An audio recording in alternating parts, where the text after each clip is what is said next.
Good morning, students. Now, today we are starting our next topic of chapter 5, Delegation of Authority. Delegation of authority का मतलब होता है transfer of authority. Superior अपने subordinates को daily routine का work जब transfer कर देते हैं अपना, जिससे वो मेजर डिसीजंस वगैरह लेने में कंसंट्रेट कर सकें, उसके लिए टाइम निकाल सकें, तो अपना रूटीन वर्क वो अपने सबऑर्डिनेट से करवा लेते हैं. इसे क्या बोलते हैं? Delegation of authority. It means assigning work to others, giving them authority to do it, distribution of workload to others.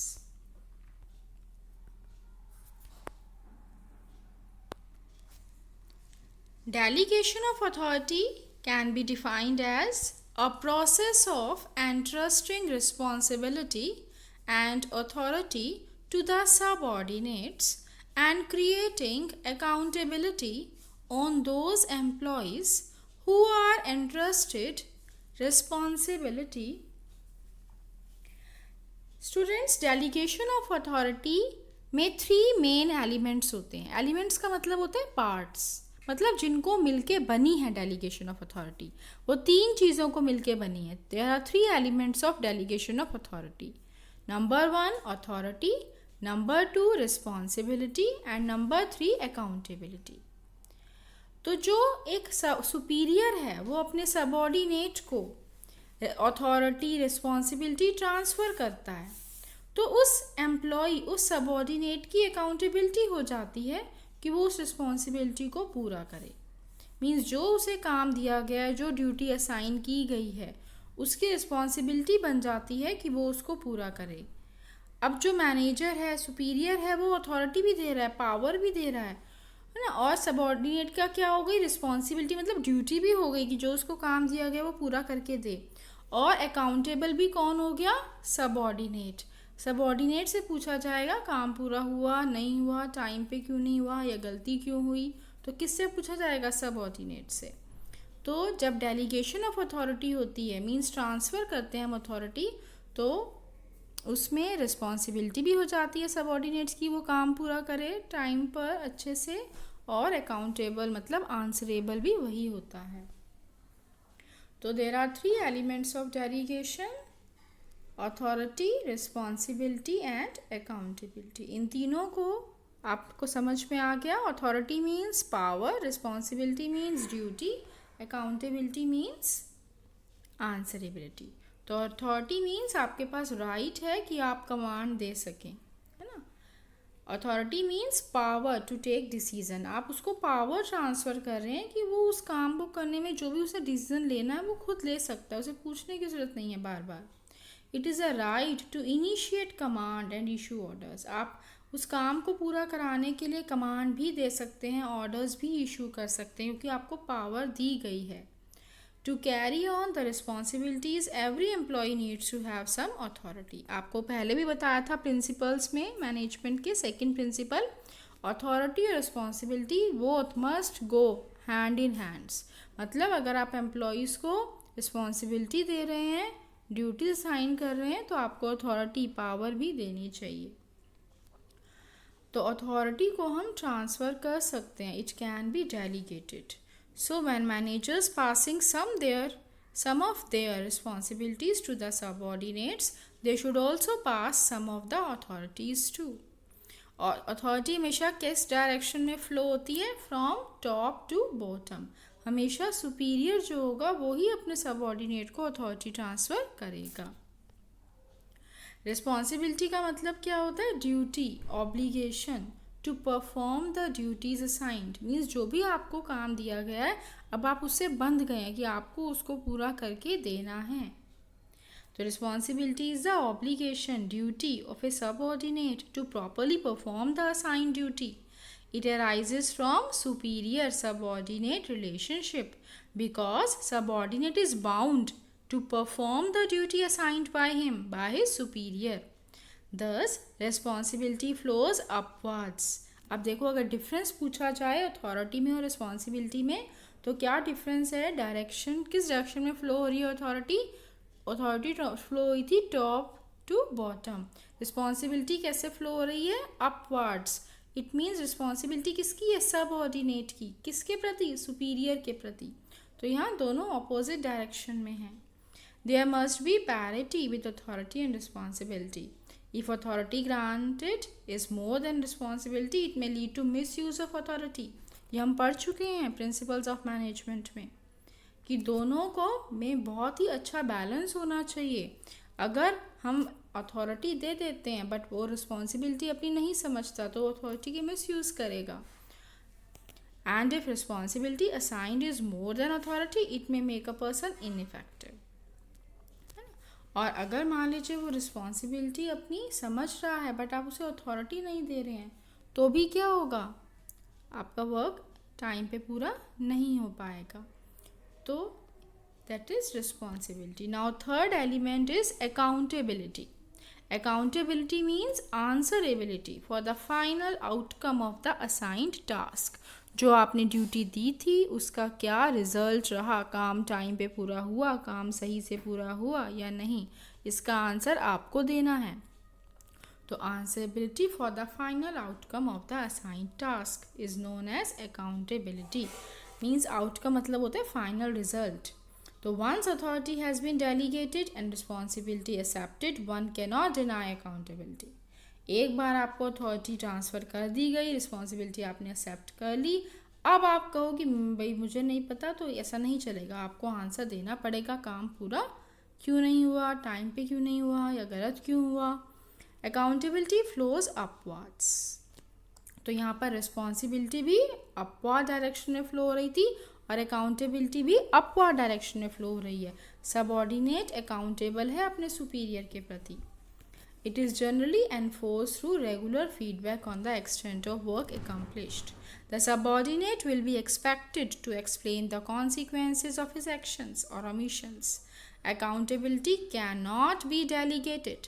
अगर हम difference लिखते हैं तो authority can be delegated, but accountability cannot be delegated. आप transfer नहीं कर सकते accountability. तो these are the 3 elements of delegation. अब अगर आपको इनमें कंपैरिजन करना हो तो सबसे पहले मीनिंग में लिख देंगे authority right to command, responsibility obligation duty to perform, accountability answerability for the final outcome. और सेकंड डेलीगेशन मतलब ट्रांसफ़र।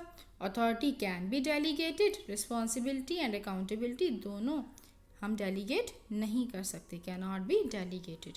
ना आप रिस्पॉन्सिबिलिटी को ट्रांसफ़र कर सकते हैं ना ही अकाउंटेबिलिटी को। कम्स फ्रॉम, अथॉरिटी कहाँ से आता है? फॉर्मल पोजीशन से। रिस्पॉन्सिबिलिटी डेलीगेटेड अथॉरिटी है और अकाउंटेबिलिटी क्या है? रिस्पॉन्सिबिलिटी है। और बेसिस अगर हम डायरेक्शन में फ्लो में देखें तो अथॉरिटी डाउनवर्ड डायरेक्शन में, रिस्पॉन्सिबिलिटी अपवर्ड डायरेक्शन में और अकाउंटेबिलिटी भी अपवर्ड डायरेक्शन में। तो जो हमारी अथॉरिटी है वो कहाँ से आई? फॉर्मल पोजीशन, मतलब जो ऑर्गेनाइजेशन में आपकी पोस्ट है, आप सुपीरियर हो, आप अपने सबऑर्डिनेट्स को कमांड दे सकते हो, है ना। रिस्पॉन्सिबिलिटी कहाँ से आती है? जो अथॉरिटी डेलीगेट होती है ना, तो उससे रिस्पॉन्सिबिलिटी आ जाती है। अगर आपको पावर दी जाती है तो अपने आप ही आपको रिस्पॉन्सिबल हो जाते हैं आप कि मुझे ये काम पूरा करके देना है। और अकाउंटेबिलिटी कहाँ से आती है? रिस्पॉन्सिबिलिटी से। जब आपने रिस्पॉन्सिबिलिटी एक्सेप्ट कर ली तो अब आंसरेबल आप हो गए। What is the importance of delegation? Students, इस टॉपिक पर केस स्टडी आती है, 5 मार्क्स का क्वेश्चन आता है बोर्ड एग्जाम्स में, और उस केस स्टडी को पढ़कर आपको पहचानना होता है कि उसमें पूछते हैं आइडेंटिफाई द कंसेप्ट, है ना। अब इस कंसेप्ट को पहचानिए। तो अगर आपने अच्छे से इस कंसेप्ट को सुना होगा, समझा होगा, पढ़ा होगा, लर्न करा होगा, तो आप केस स्टडी पढ़ते ही पहचान जाएंगे कि ये डेलीगेशन ऑफ अथॉरिटी कंसेप्ट की बात हो रही है। तो वहाँ पर आप फर्स्ट जो पार्ट होगा आइडेंटिफाई द कंसेप्ट, उसमें लिखेंगे डेलीगेशन ऑफ अथॉरिटी, तो आपका 1 मार्क्स हो गया। उसके बाद जो सेकेंड पार्ट होता है उसमें उसकी इम्पोर्टेंस पूछ लेते हैं। तो इम्पोर्टेंस आपकी कितने मार्क्स की आ जाती है एग्ज़ाम्स में? 4 मार्क्स की। तो 4 + 1 5। तो इस तरह से एक लॉन्ग क्वेश्चन आपका बनता है इस टॉपिक पे। तो इस टॉपिक को बहुत अच्छे से पढ़ेंगे, समझेंगे, लर्न करेंगे। तो हमारा जो नेक्स्ट टॉपिक है इम्पोर्टेंस ऑफ डेलीगेशन। तो ये लॉन्ग क्वेश्चन आपको इस पर लिखना होता है। तो क्या इम्पोर्टेंस है बच्चों डेलीगेशन की? सबसे पहली इम्पोर्टेंस है इफ़ेक्टिव मैनेजमेंट। अगर डेलीगेशन होगा तो ऑर्गेनाइजेशन में मैनेजमेंट कैसा होगा? इफ़ेक्टिव। सब काम टाइम पे पूरा हो जाएगा, क्योंकि सुपीरियर क्या कर सकता है? अपनी अथॉरिटी को डेलीगेट्स कर सकता है, अपना रूटीन वर्क अपने सबऑर्डिनेट से करा सकता है। इससे वो अपना जो मेन डिसीजन मेकिंग का काम है वो इजीली कर पाएगा। तो एक ही टाइम पे दोनों काम हो जाएंगे साइमल्टेनियसली। तो मैनेजमेंट कैसा होगा? इफ़ेक्टिव। तो डेलीगेशन की इम्पॉर्टेंस है by delegating on the routine work to the subordinates the manager is able to concentrate on policy matters and decision making. This would increase his effectiveness. अब एक ही काम पे उसके दोनों, एक ही टाइम पे उसके दोनों वर्क कंप्लीट हो गए। उसे जो पॉलिसीज़ वगैरह बनानी थी, जो डिसीजन लेने थे, नया प्रोजेक्ट शुरू करने के बारे में या जो भी, तो वो भी वो कर पाया, और जो उसका रूटीन वर्क था वो भी उसने अपने सबऑर्डिनेट से उसी टाइम में करा लिया। Second, motivation of employees. जब हम अथॉरिटी डेलीगेट करते हैं तो जिसको हम डेलीगेट कर रहे हैं सबऑर्डिनेट को, वो भी मोटिवेट हो जाता है कि मुझे ये काम दिया है, मुझे पावर मिली है, मुझे अच्छे से पूरा करके देना है, मुझे सर ने ये काम दिया है। तो इससे क्या होता है? एम्प्लॉयज़ मोटिवेट होते हैं कि हमें भी पावर मिली है। तो delegation implies grant of authority to subordinates, so they have a sense of recognition. Recognition का मतलब क्या होता है? अपनी अलग एक पहचान, है ना। अब इतने सारों में से आपको दिया गया कोई पावर, है ना, आपको दी गई, सुपीरियर ने अथॉरिटी आपको दी, तो आपको क्या लगेगा कि हाँ मुझे उन्होंने इस काम के लिए सेलेक्ट किया है। तो आपके अंदर एक सेंस ऑफ रिकॉग्निशन आएगी। They are motivated to work for higher performance. आपको लगेगा कि हाँ ऐसे ही तो हम काम करना सीखेंगे और आगे एक दिन हम सुपीरियर अच्छी और बेटर पोस्ट पे पहुंच पाएंगे। तो ये सब सोच के एम्प्लॉयज़ क्या हो जाते हैं? मोटिवेट। तो ये सेकंड इम्पॉर्टेंस है डेलीगेशन की। Now third, employee development. जब हमें अथॉरिटी मिलती है, हम जो सुपीरियर का रूटीन वर्क है वो करते हैं, तो हमें सुपीरियर बन के क्या क्या वर्क कैसे कैसे करना होता है ये सब सीख जाते हैं। तो आगे अगर मान लो वो पोस्ट खाली होती है तो आप उस पोस्ट पे अपॉइंट हो सकते हैं। तो एम्प्लॉय का डेवलपमेंट होता है इससे। As a result of delegation employees get opportunities to utilise their talent. It allows them to develop skills necessary to perform complex tasks. It makes them better leaders and decision makers. क्योंकि जब आपको power आ जाती है तो आपको decision भी लेने होते हैं इस काम को कैसे कैसे करना है। तो वो डिसीजन मेकिंग आपके अंदर वो स्किल डेवलप हो जाता है और आगे जाके आप भी मैनेजर बनने के लिए तैयार हो जाते हैं। Next, helping the expansion of business. जब रूटीन वर्क सुपीरियर ने अपने सबऑर्डिनेट से करा लिया तो वो जो न्यू प्रोजेक्ट्स वगैरह हैं उन पर वो डिसीजन वगैरह ले सकता है, उन पर वो ध्यान दे सकता है। इससे क्या होगा? बिजनेस आगे और एक्सपेंड हो पाएगा। If the enterprise expands well trained, experienced and competent persons readily available to take up the positions, it will give advantages to the business. और जैसे से बिज़नेस एक्सपेंड होगा, तो मान लीजिए आपने एक और नई डिवीज़न खोली है, उस डिवीज़न का किसी को हेड बनाना है, तो आपने इतने सारे अपने सबऑर्डिनेट्स को काम सिखा रखा है, तो आपके लिए इजी हो जाता है उनमें से किसी एक को वहाँ पर अपॉइंट करना। तो इससे बिजनेस के एक्सपेंशन में हेल्प मिलती है। Next, better coordination.